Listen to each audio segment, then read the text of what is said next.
What's up, everyone? It's your boy, bringing some love. Welcome to this movement, bringing this daily vlog every single day. And today is a very special vlog that I pre-recorded where I wanted to tell you about 10 books that changed my life. Literally changed my life.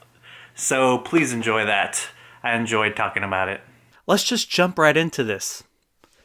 The first book we got is Love Wins by Rob Bell, a book about heaven, hell, and the fate of every person who ever lived. Now, it sounds really heavy, but when I first read it, it gave me a sense of lightweightedness more than anything I'd ever read. This book was surrounded by a lot of controversy when it first came out. Before this, he was loved by a huge chunk of evangelicals.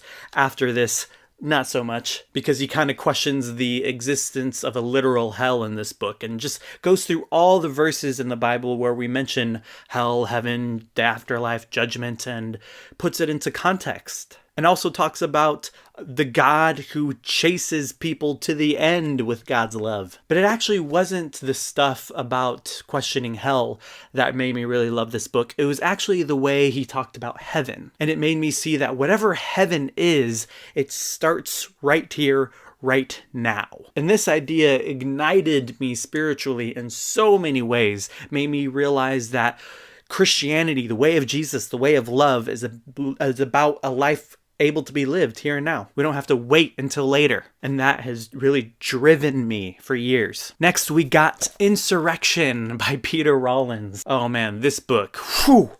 To believe is human, to doubt, divine. Rob Bell wrote a little thing here saying, in this book, Pete takes you to the edge, off a cliff, and just when most writers would pull you back, he pushes you off.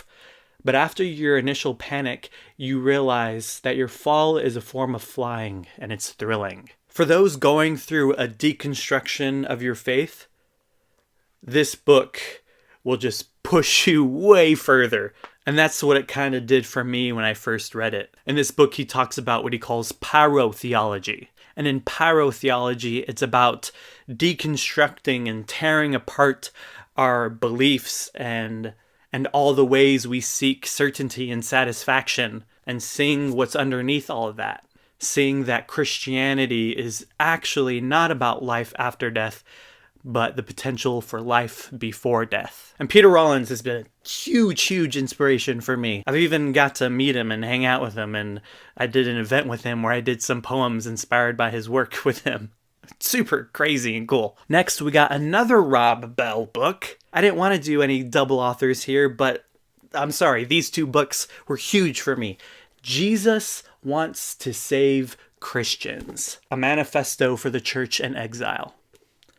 And this book goes through the narrative of the Bible and puts it in the pattern of things start in Egypt, where the Israelites are enslaved. Then the God of the Israelites hears the cry of the oppressed. This is at the core of God's character, hearing the cry of the oppressed and seeking liberation. And so through Moses, frees them from enslavement in Egypt, takes them to, next, Sinai, where he gives them the laws, the commandments, gives them a new way to live a life of justice and love, in a way that doesn't allow any sort of situation where people are enslaved or poor, and also gives them a land and says, I'm teaching you a new way to live. I'm teaching you how to be a tribe that blesses all the other tribes, a nation that blesses all the other nation, a family that blesses all the other families. That's your purpose. Here's the land. Now go do it. And if you don't do these things, I'll kick you out. And unfortunately, the Israelites do not obey.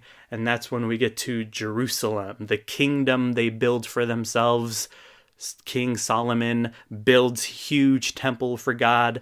And what does he do to build it? He uses slaves. They become their own form of Egypt. God keeps his promise, kicked out, now under the impression of Babylon, where they're in exile. And I just literally explained the narrative of the entire Old Testament. And while they're in exile, they're crying out for liberation once again, and God hears the cry of the oppressed once again, and that's where Jesus comes in. And once again, like the moment at Sinai, gives them a new way to live, tells them, remember who you are.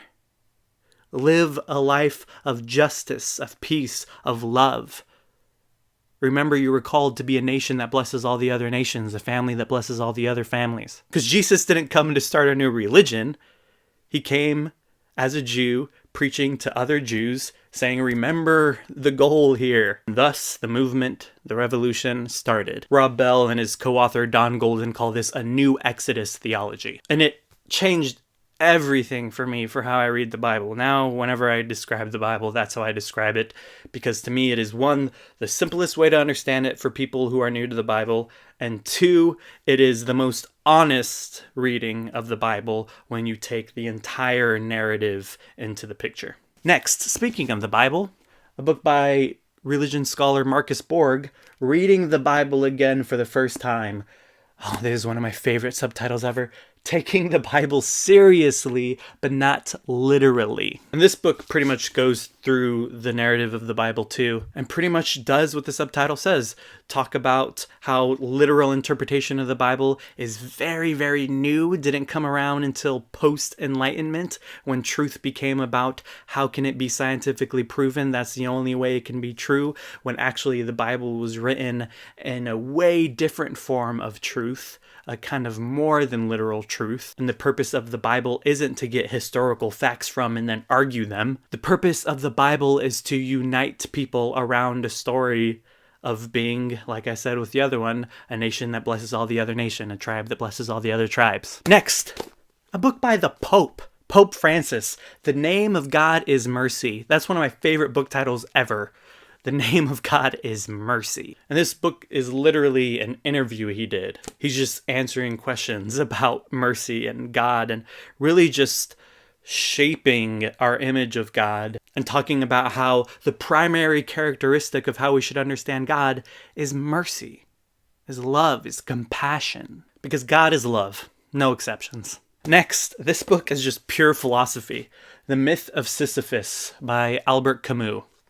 Albert Camus was hardcore existentialist, even though he didn't like calling himself an existentialist. He totally was. And he's also responsible for the philosophical movement that's called absurdism. The quickest and simplest way I could describe this is the absurd is the tension between humans' desire and chasing after meaning in the world and the world's complete inability to give us any.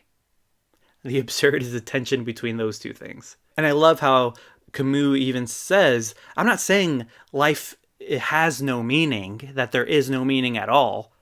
I'm saying even if life in the world and the universe did have meaning, I'm just a human and there's no way I could even know. So let's live with that knowledge and from there try to seek a life of joy and meaning with a little more humility. Next is also more philosophy kind of theology, The Insistence of God, a Theology of Perhaps by John D. Caputo, who's also a humongous influence on me. Favorite theologian right here. Favorite theologian.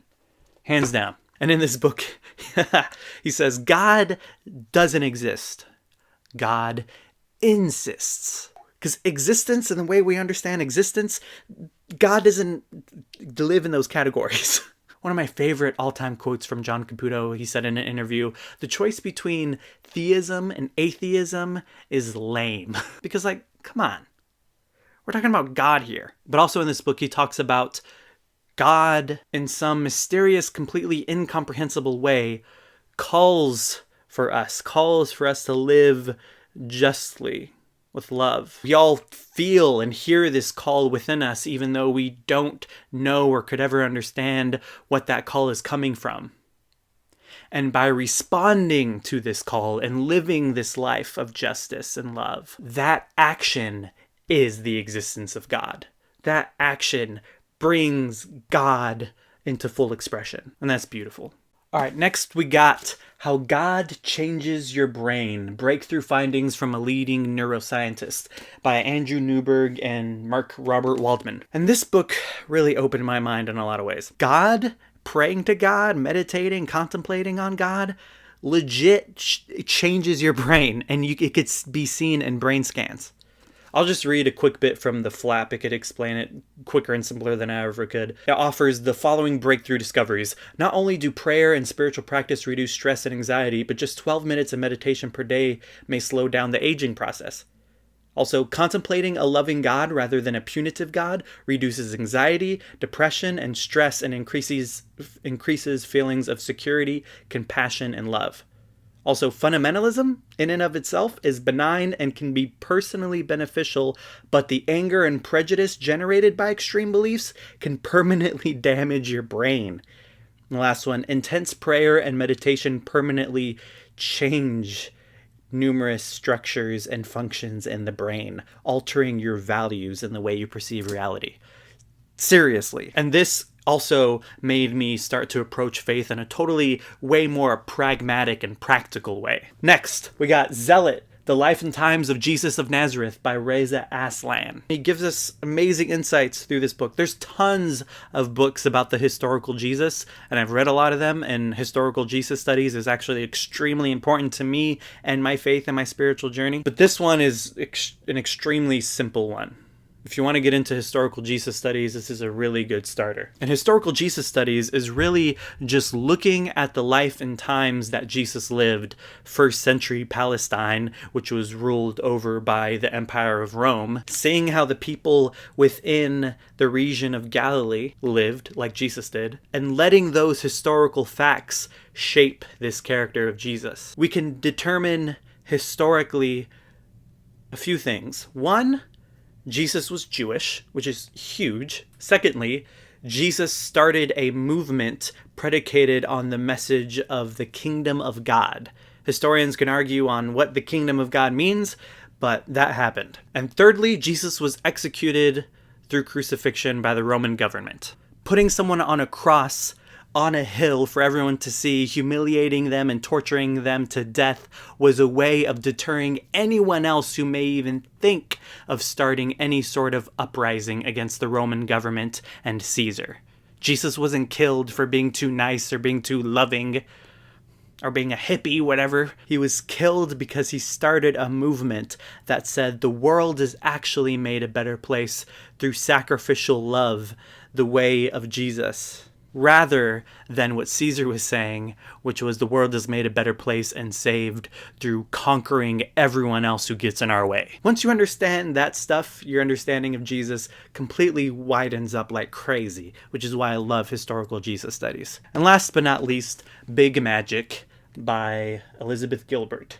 Creative Living Beyond Fear. And the big thing I got out of this book is how if you want to create stuff, just create stuff. Just do it. Just start it without feeling like it needs to be something, without feeling like it needs to be good enough to show people. You don't even have to show people. If you regularly create anything, you will absolutely love Big Magic. And there you go.